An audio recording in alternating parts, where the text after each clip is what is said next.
Welcome to Lecture 5. This time, we'll become acquainted with one of the most important discoveries of the modern era, and an important concept for this course, Bayes' rule, a simple theorem of the probability calculus that has consequences for everywhere we want to learn from evidence, and promises perhaps even to provide a partial reply to some of the long-standing philosophical problems of induction. Let's begin.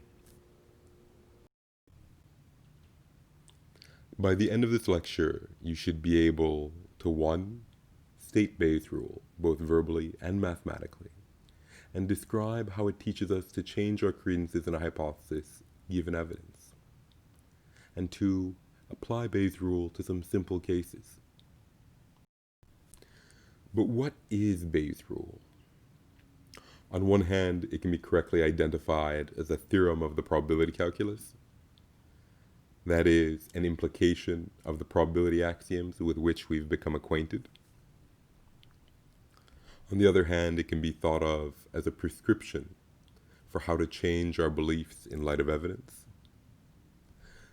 But also, as we'll see in later lectures, it can be thought of as a necessary principle of rationality. The origins of Bayes' rule lie with the Reverend Thomas Bayes, and it appears first in his posthumously published work, An Essay Towards Solving a Problem in the Doctrine of Chances, which he conceived explicitly as a response to Hume's problem of induction. From the introduction to the essay by Richard Price, the Reverend's friend who did much work in ensuring that the essay was prepared, published, and disseminated to interested parties in the British Royal Society, we can read the following passage. We have hoped that some rule could be found, according to which we ought to estimate the chance that the probability for the happening of an event, perfectly unknown, should lie between any two named degrees of probability, antecedent to any experiments made about it.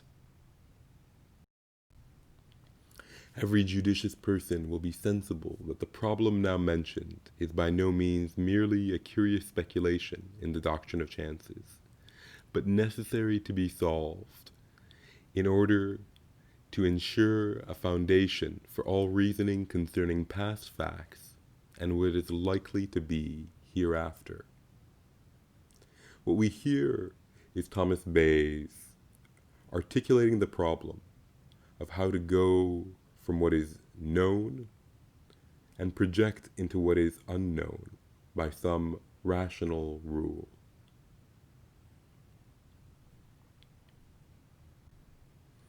And indeed, Bayes' rule can be thought of just this, as a rule for taking our old beliefs and existing information and combining them with the evidence of experience to produce new beliefs. This is what Bayes' rule can be taken to be teaching us. Let's begin with an application to illustrate the importance of Bayes' rule. Imagine the following scenario. You go to the doctor to receive some routine battery of tests, which includes the test for the fictional disease skeptosis. Playfully, we might think of this as being afflicted by a brand of inductive skepticism, a dire condition indeed. Upon taking the test, you happen to get a positive result for skeptosis. You also know that the test is 90% accurate, meaning that if you have skeptosis, the chance of getting a positive result is 9/10. And if you don't have skeptosis, the chance of getting a negative result is also 9/10.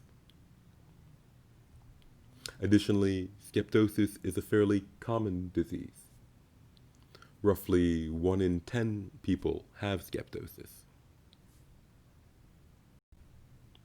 The question that I'd want you to consider is, what is the probability that you have skeptosis? Here are the set of options. From 90% down to 10%. I want you to mentally record your prediction.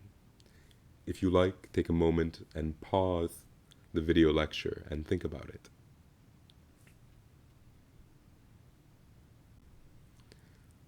You can look at what we know so far. The test is 90% accurate, meaning that 9 out of 10 people who have skeptosis test positively, and 9 out of 10 people who don't have skeptosis test negatively. And skeptosis is common in the sense that 1 out of 10 people have skeptosis. Good. The correct answer, then, is that the probability that you have skeptosis is 50%. It will be either reassuring or alarming for you to learn that in several past tests of medical students and doctors, around 85% of people posed this question get it wrong. To understand why the correct answer is 50%, we're going to need Bayes' rule. But first, let's derive Bayes' rule together. To do so, we'll begin with the now familiar definition of conditional probability, where we have that the probability of a proposition A given another, B, is defined as being equal to the probability of their conjunction A and B over the probability of B. Recalling our geometric interpretation of probability, we can see that the probability of A conditional on B corresponds to the fraction of B composed by A and B. That is, the probability of A and B over the probability of B.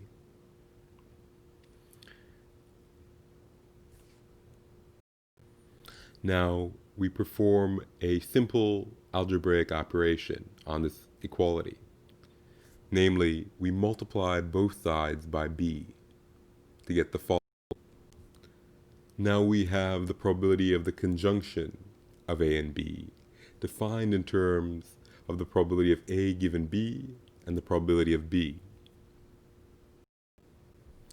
Notice, however, there's nothing special about conditioning on B. We could define the probability of our conjunction in terms of conditioning on A just as well, producing the following dual equation. And given that both equations are equal to the probability of A and B, we know that they must be equal to one another. We're now only one step away from having derived Bayes' rule. To do so, we want to get one of the conditional probabilities on its own. So let's divide both sides by the probability of B.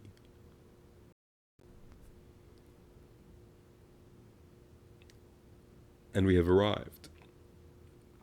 We have that the probability of A given B is equal to the probability of B conditional on A times the probability of A all over the probability of B. This is Bayes' rule.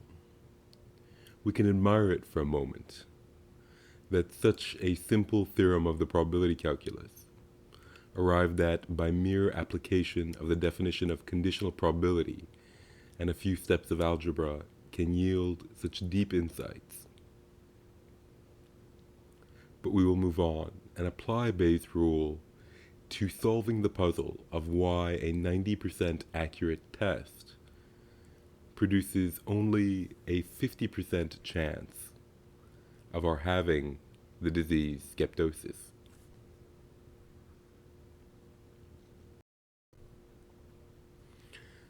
First, we will give Bayes' rule a conventional interpretation in which we take one of the propositions to be our hypothesis. Here we will swap out A for H, denoting hypothesis,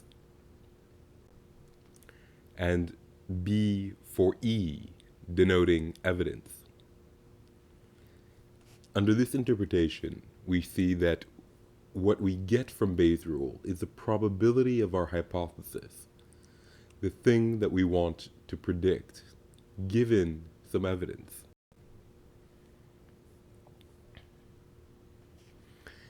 This is how you will most often encounter Bayes' rule in varying applications.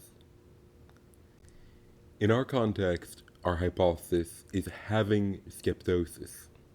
We want to know what is the probability that we have skeptosis. And our evidence is a positive test result. Now we see that Bayes' rule gives us the probability of having skeptosis given that we got our positive test result. Good. So let's unpack the components of our rule.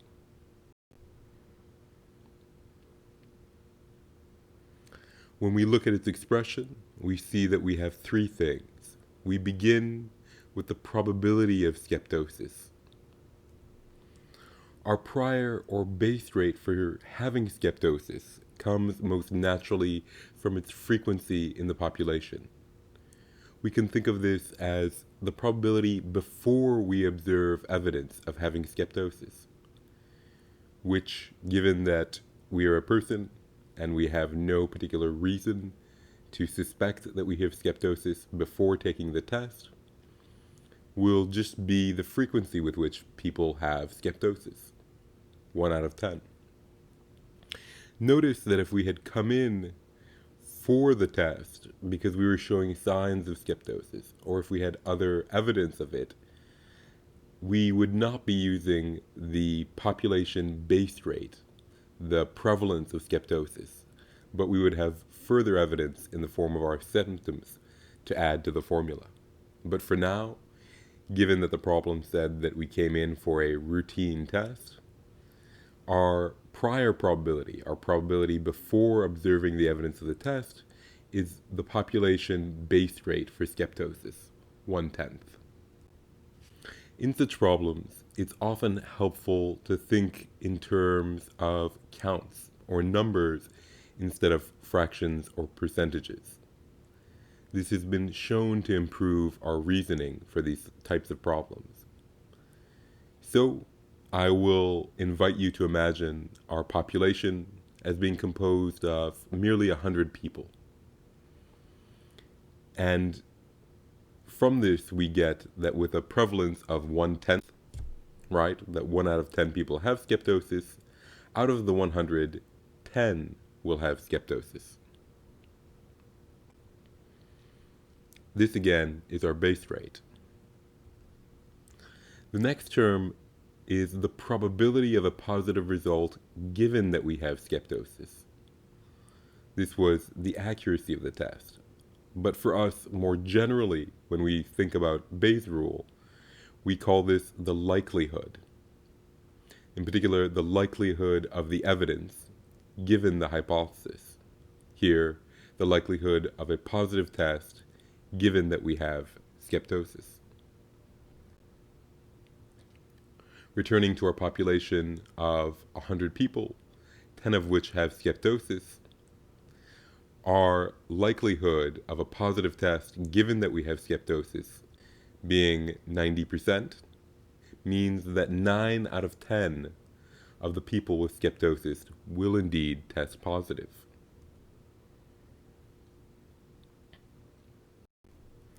Good. So we have unpacked the numerator, in which we have the product of our likelihood and our prior, or base rate. Now we need to unpack our denominator, the probability of having a positive test at all, the unconditional probability of a positive test. Note that there are two ways to test positive, and these are to get a true positive and a false positive. The unpacking of this term is in the very same way that we unpacked the numerator using the definition of conditional probability. True positives were what we observed.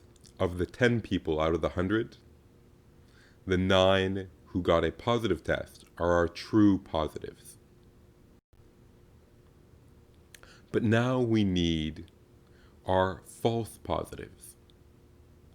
Let's calculate this. Before moving on, notice what Bayes' rule is telling us here. It is that the probability of having our disease, given that we tested positive, is equal to the fraction of true positives over all positives. That is, the fraction of true positives over the sum of true positives and false positives.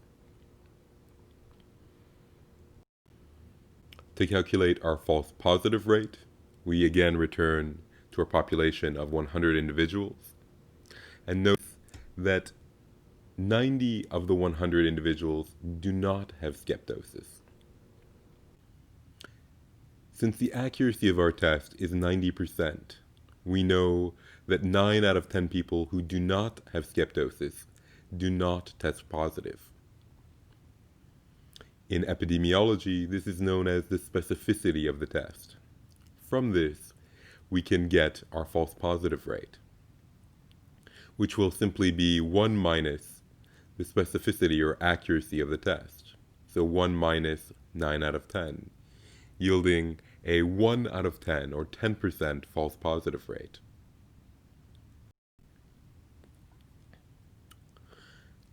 Out of our 90 people without skeptosis then, 1 out of 10 of them will still incorrectly test positive. That means that 9 of our 90 without skeptosis still test positive. These are our false positives.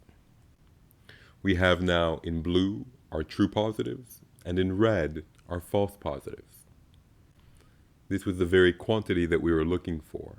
What is the fraction of true positives over the sum of true positives and false positives?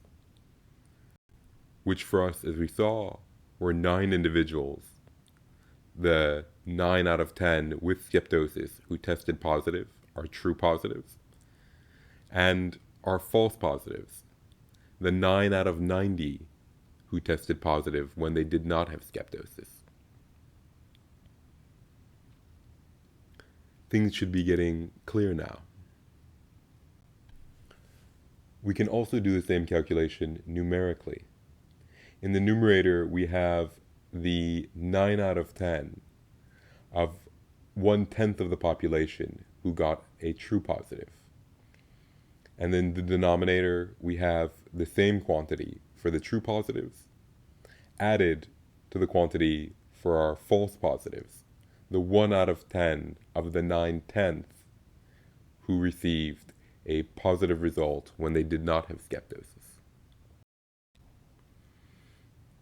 Notice that the 10s will cancel out, producing the simplified expression, leaving only the 9s, as follows, which reduces naturally to 1 out of 2. That is 50%. What we saw then was that a positive result on a 90% accurate test can still yield a mere 50% chance of having a relatively common disease. Notice that 50% is higher than our prior, the base rate for the disease in the population, and what we would have predicted if we had had no test, 1 out of 10 or 10%. So we increased our probability from 10%, but we didn't go all the way to 90% because we had background information about the frequency of the disease Instead, we went from 10% to 50% as our optimal prediction. A further question might be, how many times would you have to repeat the test, getting positive results each time, until the probability that you have on having skeptosis reaches or exceeds 90%?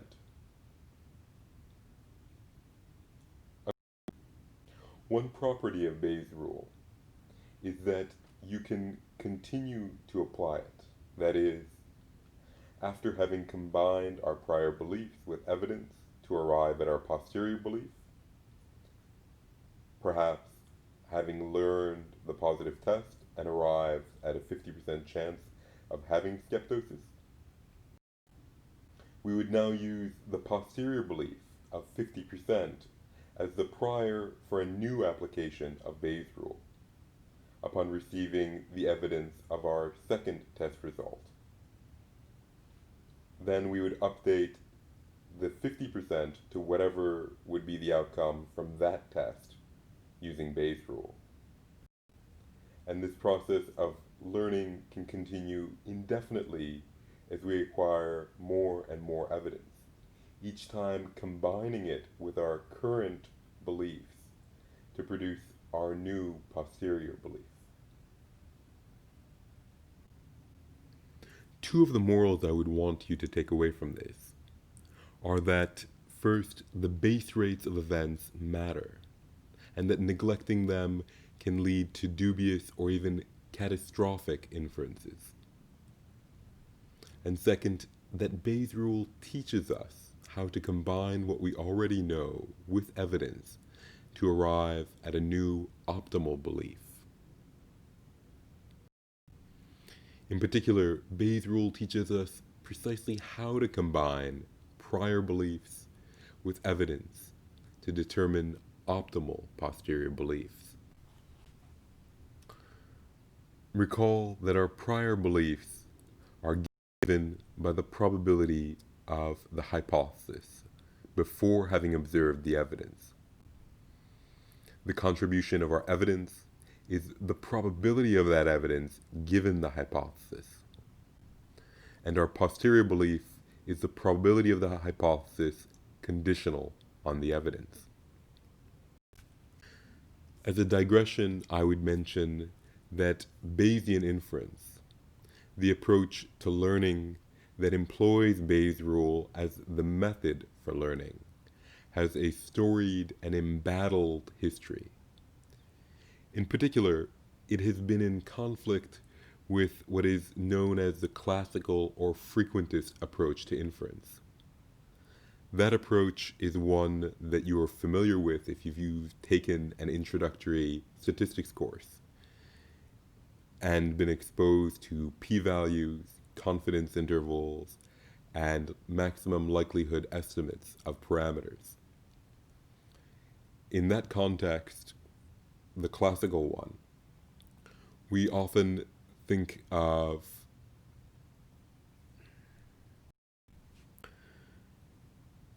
the probability of some data being sufficiently unlikely under a specific default hypothesis, the null hypothesis. And intuitively, if our data is unlikely enough, we reject or somehow lower our confidence in that null hypothesis. However, in the Bayesian approach, there is no privileged null or alternative hypothesis. All hypotheses are considered, and the quantity we arrive at is something very different. In particular, it's a probability of a hypothesis given some evidence, where this probability should be understood as having to do with our belief, our optimal prediction in the face of uncertainty. In an interesting sense, the quantities under consideration are flipped in these two approaches to inference. Moreover, The Bayesian approach shows that the classical frequentist approach essentially commits the very error that one might have made when we're confronted with the medical case, where it only looks at the probability of the evidence in light of the hypothesis and forgets that we need to combine that evidence with our prior information. In the example we considered, the prevalence of the disease in the population. Now, one of the reasons that the Bayesian approach has only recently come to prominence is that, on the one hand, some influential arguments were made in the beginning of the 20th century by famous statisticians, including Fisher and Neyman and Pearson, to the effect of worrying about the element of subjectivity that Bayesian inference would introduce to science because of its inclusion of a prior probability. That is to say, a belief separate from or before the evidence. Those arguments held sway over much of the statistical community for a good portion of the past century. But another, perhaps even more significant limitation of the Bayesian approach was that for more complicated situations, it was historically computationally intractable. The way it advocated that we derive our prediction requires often a lot of computational power, and that only became possible at the beginning of the 21st century with the greater availability of just that sort of computational power, and with techniques such as Markov chain Monte Carlo that allowed for the effective calculation of the posterior probabilities. All that to say, today Bayes is on the rise.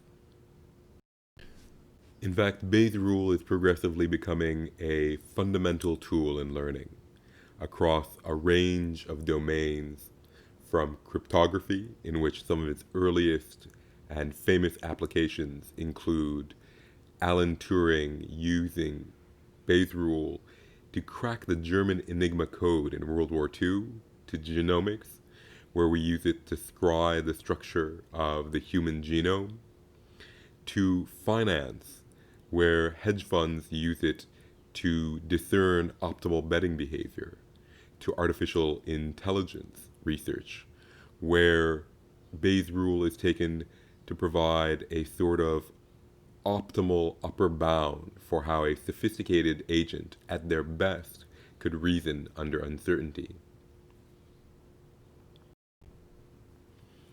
That is, Bayes' rule is not just any way to learn. As we will see in future lectures, it may describe the uniquely rational way to learn. Indeed, we still have much more to learn about learning from Bayes' rule. I look forward to continuing with you in the next lecture.